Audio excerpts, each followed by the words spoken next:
Welcome to Listertainment, the channel with the most deceptive name in all of YouTube. Today's video is sponsored by MyBookie. Hey guys, today is all about seeing some great conversations that happen in the middle of the fight. They are in there for 15 to 36 minutes, so they must talk to each other, especially if there is hate between them before the fight. They get in there, clear up their troubles, and then shake hands at the end. Well, except for a couple of them that never really got resolved. Khabib and Mcgregor. You will not believe some of these things that are said, so let's just get started.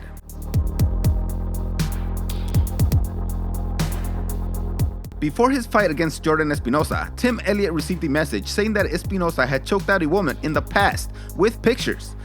This was of course alleged, but Elliott took it into the cage and had some questions for Espinosa. Tim Elliott's I choked a girl in 2018. He's been. A woman. What? Oh, what? Espinosa's manager said that this was slander, but if it's true, and it's just allegations as of now, this is just awesome. Elliott calls out the bad guy and puts a beating on him of massive proportions, outlanding him by a 4-to-1 ratio and winning by a decision.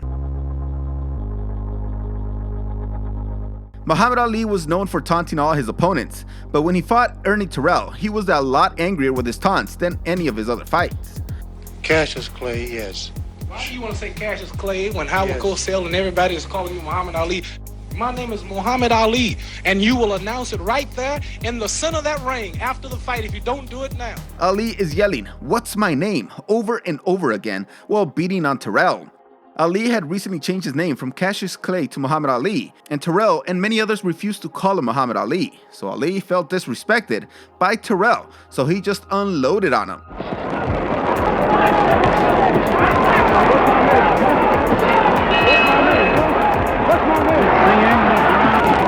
Maybe it was so everyone could see what would happen to them if they don't change their tune. But in reality, Ali was trying his best to knock out Terrell early since he wasn't trying to punish him, but he just wouldn't go down.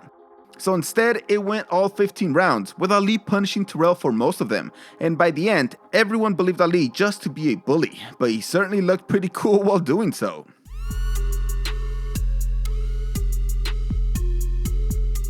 Now it's time for a couple of funny ones. Here we have Ricky Simon taking on Ray Borg.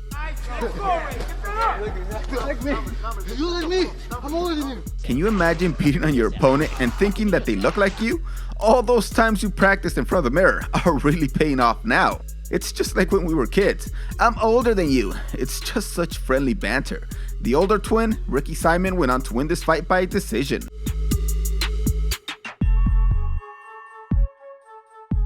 Freaking Floyd Mayweather Jr, man. He was so bored when he fought against Henry Brucelis that he was able to give betting advice to Jim Lampley and Roy Jones Jr, the commentators for the fight. Boy, do you like the Steelers or the Patriots? Well, I like the Patriots, but I've been a This time he just got into the conversation.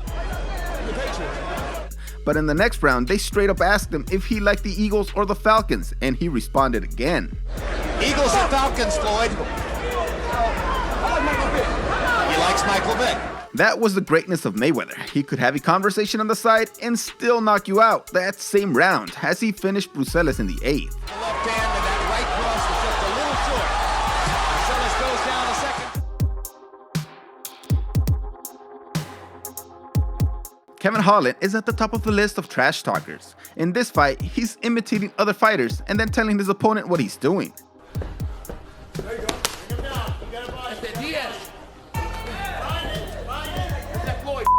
Then in another fight against Thiago Santos, he's just praising him the entire time.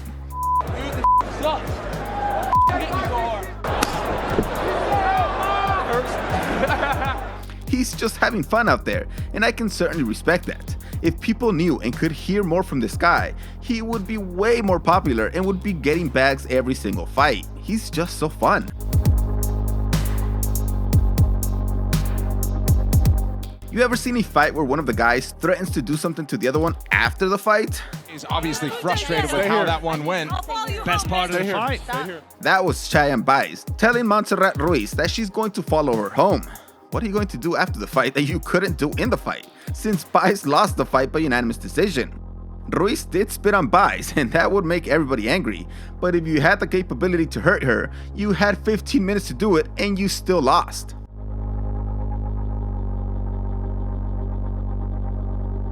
Max Holloway is probably the best striker in the UFC, and in his fight against Calvin Kattar, he had the fight so much under his control that he started talking to people outside the cage and still dodged punches.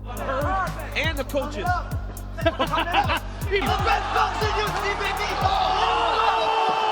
Holloway outlanded Kattar by a 3-to-1 ratio, but that doesn't tell the full story. He landed 447 total strikes to 134 from Calvin. That is a crazy amount of damage, and he got the unanimous decision. You gotta be on some kind of high to be able to listen to the commentators, talk back to them, and then still dodge punches while not even looking at your opponent. Can't wait to see him fight again against Yair.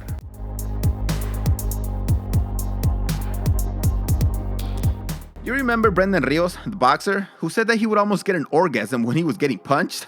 Well, Sean Strickland seems to be on his way there too. Fight you for the center, Jack. Come on, bro. We're both boxers. Oh, yeah, that boy.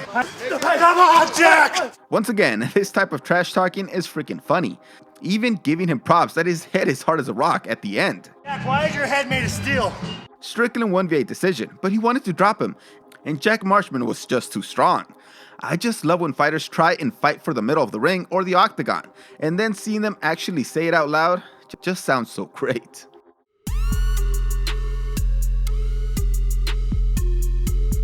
After seeing Glover Teixeira beat Jan this past weekend, we all know that he is a great guy. Well, when he fought against Anthony Smith, you saw that again, although it's hard to see him that way given the situation. 13. Glover. What? Yeah, it is what it is, buddy. Anthony Smith is handing his teeth over to the referee in case you missed that. But Teixeira is such a nice guy that he apologizes, and of course Smith, being the ultimate professional, acknowledges this fact. To be that calm while losing your teeth is also kind of chilling from Smith.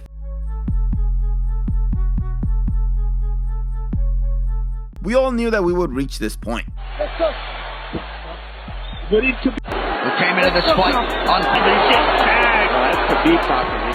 McGregor insulted everything about Khabib before their fight, including his religion, him, and his family. And Khabib, like the ultimate killer, waited to discuss this inside the cage.